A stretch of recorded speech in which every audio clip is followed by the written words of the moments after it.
One of the pictures that CDPR used to announce Songs of the Past expansion shows Geralt on the night of Beltane.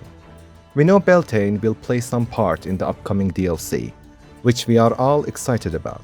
So I wanted to take this chance to dive deep into the lore of Beltane. Stay with me as we unravel the mysteries and origin of this tradition in the Witcher universe.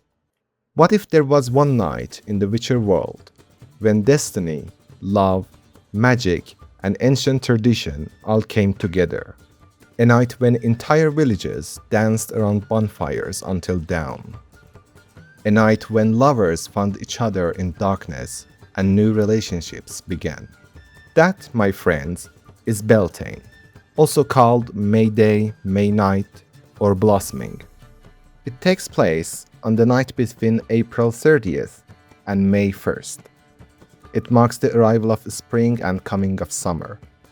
Among all the festivals of northern kingdoms, none is quite like Beltane. As the sun sets on the April 30th, celebrations begin. Bonfires are lit in the villages and towns, musicians fill the air with songs, people decorate homes and gathering places with flowers and greenery, food and drink flow freely. Many communities choose a May King and a May Queen, symbolic rulers of the festival. Throughout the night, people dance around the fires, leap across the flames for good luck, and celebrate until dawn. The atmosphere is one of freedom and possibility. For one night, worries are set aside. The harsh realities of the Witcher world fade into the background, and people simply celebrate being alive. One of the most important aspects of Beltane is its love and fertility. So songs are playing, everyone is drunk and dancing. The boundaries that normally separates people become less important during the celebration. To put it simply, people engage in physical adult activities. Some even get engaged or married during this night, which is one of the reasons we have such a high divorce rate. Guys, don't make lifetime decisions while you are drunk and in the middle of making love. Anyways, the festival is strongly associated with fertility, courtship, and romance, making it one interesting night. Perhaps the most famous Beltane moment occurs in the short story Something More, and it involves Geralt and Yennefer, our beloved couple. But before we get there, if you enjoyed this deep dive into the Witcher lore, don't forget to like this video and subscribe to the channel. With that said, let's get back to the video. In short, the story goes like this. Geralt, after fighting a group of monsters, gets injured and drinks some potions to heal himself.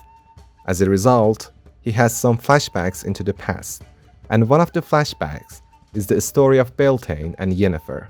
Geralt and Yennefer were on a break. I know, shocking. It was the night of Beltane, and from the very first, it was obvious that Geralt wasn't there to celebrate.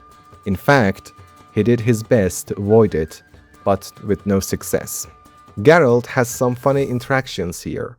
First, a man tries to give him beer, but Geralt rejects because he was not in the mood to drink. Then a girl appears out of nowhere and screams Beltane in Geralt's ear.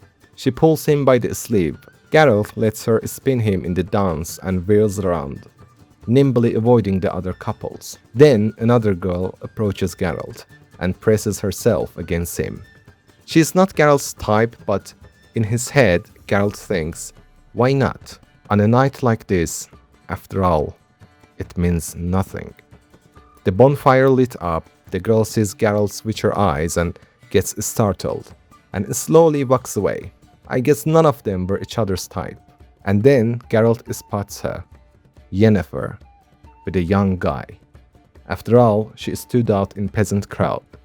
As soon as she sees him, she lets go of the boy and walks towards Geralt. The boy staggers and falls to his knees. That's Yennefer's effect for you there. They rejoin once more and have one of the deepest and most philosophical conversations in the book. Yennefer wants more from life than destiny and magical bonds. She longs for genuine human connection and, in particular, the possibility of having a child, a possibility that was taken from her when she became a sorceress. Geralt realizes that Yennefer understands something he has been refusing to accept.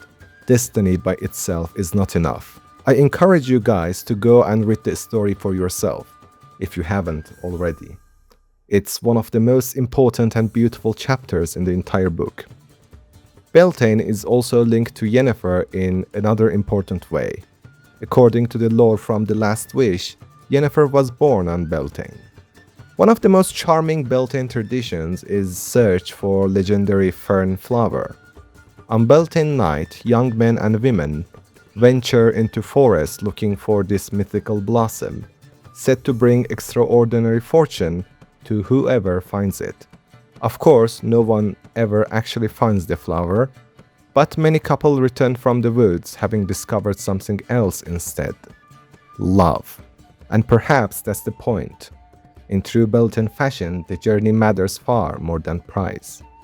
But Beltane didn't originate in the Witcher world. Its roots lies in ancient Celtic festival of Beltane, a celebration that marked the arrival of summer after long months of winter. Across the countryside, great bonfires lit up the night as entire communities gather to dance, celebrate, and welcome a season of growth and abundance. To the Celtic, it was a night of renewal, when the natural world seemed to awaken once again. Andrew Sapkowski drew heavily from these traditions when creating Beltane. The bonfires, the fertility ritual, and the spirit of new beginning all found their way into the continent, transforming an ancient real-world celebration into one of the most beloved traditions in the Witcher lore. Beltane is far more than a holiday. It represents triumph of life over winter, hope over despair, love over loneliness. It is a reminder that even in a world filled with monsters, war, and tragedy, people still gather around the fire to celebrate life. And perhaps that is why Beltane remains one of the most beloved traditions in the Witcher lore. A single night when the continent pauses, looks toward the future, and welcomes the return of spring.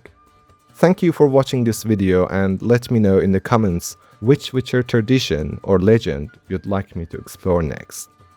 Until the next time, stay on the path.